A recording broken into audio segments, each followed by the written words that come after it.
বিসমিল্লাহ আলহামদুলিল্লাহ ওয়াসসালাতু ওয়াসসালামু আলা রাসূলিল্লাহ। স্যার শুরু করবো। Subhash sir sir you permit. Please, yeah, wait.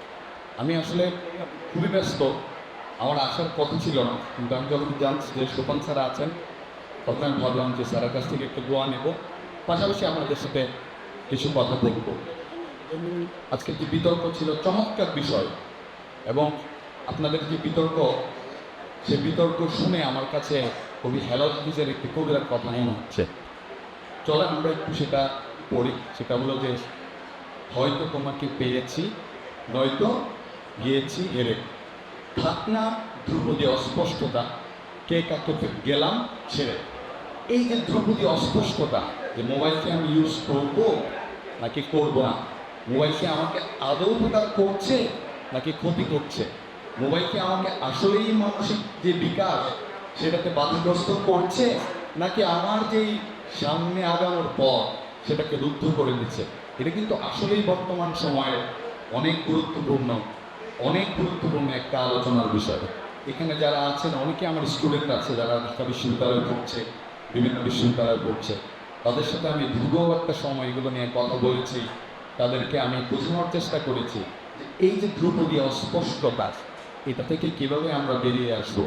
তো এই যে ধ্রুপদী অস্পষ্টতা, এই ধ্রুপদী অস্পষ্টতা আমি সেটাকে কাটিয়ে উঠবো কীভাবে, আমি ক্লিয়ার করবো কীভাবে, সেটা নিয়ে আমি দুটি কথা বলবো। এবং এই মোবাইল আমার হাতে থাক বা না থাক, মোবাইল আমার হাতে থাক বা না থাক, কম্পিউটার আমার হাতে থাক বা না থাক, আমি কিভাবে আমার চলার পথকে মসৃণ করে সামনের দিকে আগাবো সেটা নিয়ে আমি একটু কথা বলবো। সেক্ষেত্রে আমি একটু ধর্মগ্রন্থে যাব, এবং যদি আপনারা শুনেন তাহলে আমি একটু কথা বলবো। প্রথম কথা হচ্ছে, আমাকে একটা এইম থাকতে হবে, লাইফে একটা এইম। What is aim? এই পৃথিবীতে এইম ব্যতীত কোনো কিছু হয় না। আচ্ছা, আপনাকে পৃথিবীতে পাঠানো হয়েছে, আপনাকে কি এই পৃথিবীতে এমনিতেই পাঠানো হয়েছে? কোনো কারণ ছাড়াই পাঠানো হয়েছে। ওয়ামা খালাকতুল জিন্না ওয়াল ইনসা ইল্লা লিয়াবুদুন। আমি মানুষকে সৃষ্টি করেছি আমার ইবাদত করার জন্য। তার মানে আল্লাহ রাব্বুল আলামিন আপনাকে সৃষ্টি করে পৃথিবীতে পাঠাইছে একটা উদ্দেশ্য নিয়ে, একটা এইম নিয়ে। এবং আপনি জানেন যে আপনি এমনিতেই চলে যাবেন এই পৃথিবী ছেড়ে, আপনাকে কোনো বিষয়ে জিজ্ঞেস করা হবে না, এটা ভুল কথা। আপনাকে এই পৃথিবীতে আপনি যা করছেন, এই পৃথিবীতে আপনার যে প্রত্যেকটা কাজ, এই কাজ সম্পর্কে অবশ্যই আপনাকে জিজ্ঞাসা করা হবে, আপনি জিজ্ঞাসিত হবেন। ইট মিনস দ্যাট আপনাকে এই পৃথিবীতে আল্লাহ রাব্বুল আলামিন পাঠাইছে, এটার একটা এইম আছে। ঠিক তেমন আপনার বাবা মা যখন আপনাকে গ্রো আপ করছে, আপনাকে সকাল থেকে সন্ধ্যা পর্যন্ত আপনার বাবা মা আপনার পিছনে তার যে সমস্ত অর্থ ব্যয় করছে, তার যে জীবনের সব আয় উন্নতি আপনার পিছনে ব্যয় করছে, তার একটা এইম আছে। সেই এইমটা কি? সে যখন ইনেবল হবে, সে যখন অনেক বেশি বৃদ্ধ হয়ে যাবে, আপনি তাকে দেখবেন, সেটা তার একটা এইম। তার আরেকটা এইম আছে, সেটা হচ্ছে নিঃস্বার্থ এইম। আপনি যখন বড় হবেন তখন সে গর্বিত হবে, আপনি যখন ভালো কিছু করবেন তখন সে গর্বিত হবে। এই একটা এইম। অর্থাৎ এই পৃথিবীতে এইম ব্যতীত কোনো কিছু হয় না। আপনি স্টুডেন্ট, আপনি পড়াশোনা করছেন, you should have an aim. আমরা বলি না যে a ship without rudder, where does it go? Nowhere. অর্থাৎ একটা রাডার ব্যতীত একটা শিপ যদি আপনি সমুদ্রে ছেড়ে দেন, সে কোথায় যাবে? তার যাওয়ার কোনো জায়গা থাকবে না। তার মানে it does not have any aim. অর্থাৎ এইম থাকবে না, সে দিকভ্রান্ত হয়ে যাবে। ঠিক তেমনই আপনার লাইফে একটা এইম থাকতে হবে। এখন আসেন, এই এইমকে যখন আপনি অ্যাচিভ করবেন তখন আপনার লাইফে কিছু গোল লাগবে।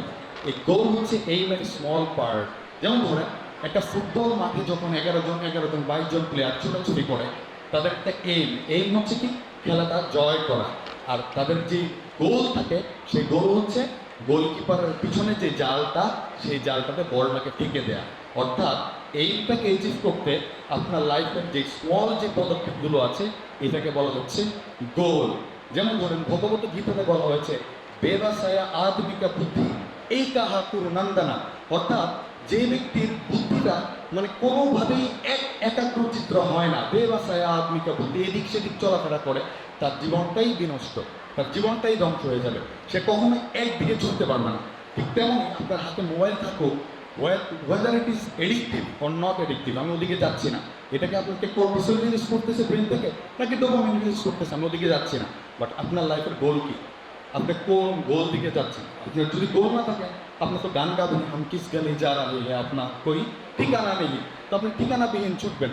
সো আপনার হাতে মোবাইল থাকুক, ইন্টারনেট থাকুক, আপনার লক্ষ্যটা কি সেটা আগে ফিক্স করতে হবে যে আমি আমার জীবনে আমি কি ওই যে ওই ওরা বললো না যে আমি কি অপু হবো, আমি কি লাইলা হব, নাকি আমি কি সুবর্ণ হবো।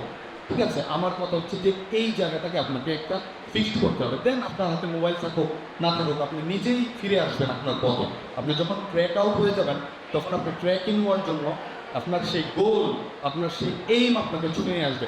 এই 21শ শতাব্দীতে বিসিএসের মতো কম্পিটিটিভ এক্সাম দিয়ে আমরা এই জায়গাতে এসেছি। আমাদের হাতে মোবাইল আছে, কারণ আমরাও এনাফ এডিক্টিভ মোবাইলের প্রতি, কিন্তু সেই মোবাইলের এডিকশান আমাদেরকে আমাদের যে লক্ষ্য, আমাদের যে গোল, সেটা অ্যাচিভ করতে আমাদেরকে কোন ধরনের বাধা দেয়নি। আমি আপনারা বলি আপনার এইমটা, আপনার গোলটা সেটা কেমন হবে। আপনি দেখেন যে মহাভারতে পঞ্চপাণ্ডব আছে, দেখবেন ওই পঞ্চপাণ্ডবের যেই গুরু ছিল দ্রোণাচার্য, এই দ্রোণাচার্যের আউটসাইড প্রোগ্রামে এই পঞ্চপাণ্ডবদেরকে নিয়ে গেল।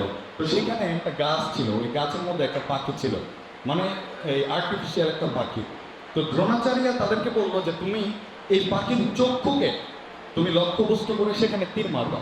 তো প্রথম দ্রোণাচার্য ভীমকে ডাকার পর বললো তুমি কি দেখো। সে বলতেছে গুরুজি আমি গাছ দেখতেছি, আমি আম দেখতেছি, আমি পাতা দেখতেছি, আমি সব কিছু দেখতেছি। বলছে ঠিক আছে তুমি সাইডে যাও।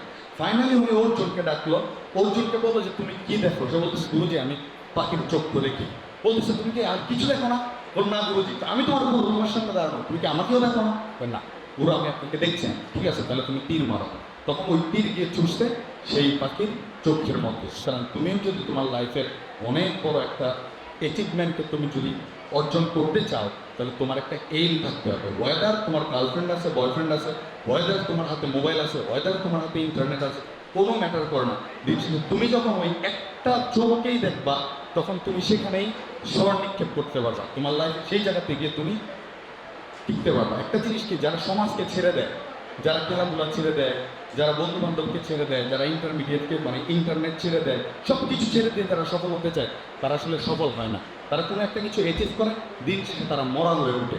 তাদেরকে যে সোশ্যালাইজেশন প্রসেস, ওই প্রসেসে যখন তারা যায়, তখন তারা কোনো কিছু করতে পারে না, মানুষের সাথে মিশতে পারে না, তাদেরকে অসামাজিক বলে। সে যত বড় হোক না কেন, সে মিন হয়ে থাকে, ছোট ছোট হয়ে থাকে। সুতরাং এই জিনিসগুলোকে আপনাকে অবশ্যই অ্যাডাপ্ট করতে হবে। আপনি যদি বলেছেন আমি ইন্টারনেট ছাড়া চলবে, মোবাইল ছাড়া চলবে, কোয়াইট ইম্পসিবল। আপনার চারপাশে কেউ কিছুই জানবেন না।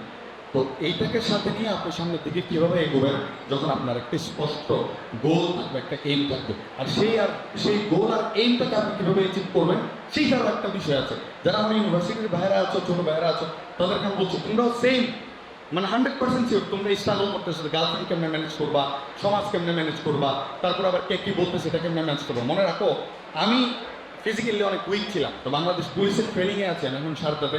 সেটা ভোর 4:45 থেকে শুরু হয়, ফিজিক্যাল ট্রেনিং সব কিছু মিলে রাত 10টা পর্যন্ত শেষ হয়।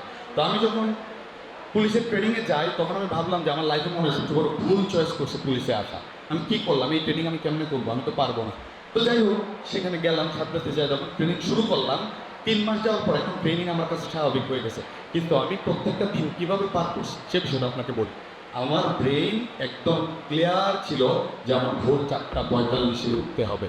আমার ব্রেইন একদম ক্লিয়ার ছিল যে আমাকে উঠে 3 কিলোমিটার দৌড়াইতে হবে। এবার আমি পারি আর না পারি, যখন ব্রেইন আপনার ক্লিয়ার থাকবে, যখন আপনার লাইফে আপনার গোল এবং এই নিয়ে ক্লিয়ারিটি থাকবে, তখন যত পথ, যত কঠিন হোক না কেন, যত বাধা বিঘ্নতা আসুক না কেন, আপনাকে আটকানোর মতো আপনি ছাড়াই পৃথিবীর কেউ নেই। শুধুমাত্র আপনি আপনাকে আটকাতে পারবেন। সুতরাং যখন গোল থাকবে, যখন এইম থাকবে, যখন ক্লিয়ারিটি থাকবে, তখন সফলতার রাস্তা এমনিতেই খুলে যাবে। আর যদি না খুলে, তাহলে আপনি নিচেই খুলে ফেলবেন। এইটুকু দিয়েই আমি আমার বক্তব্য শেষ করছি। আমার কথার মধ্যে যদি ভুল হয়ে থাকে আমাকে ক্ষমা করবেন। আসসালামু আলাইকুম ওয়া রাহমাতুল্লাহি ওয়া বারাকাতুহু।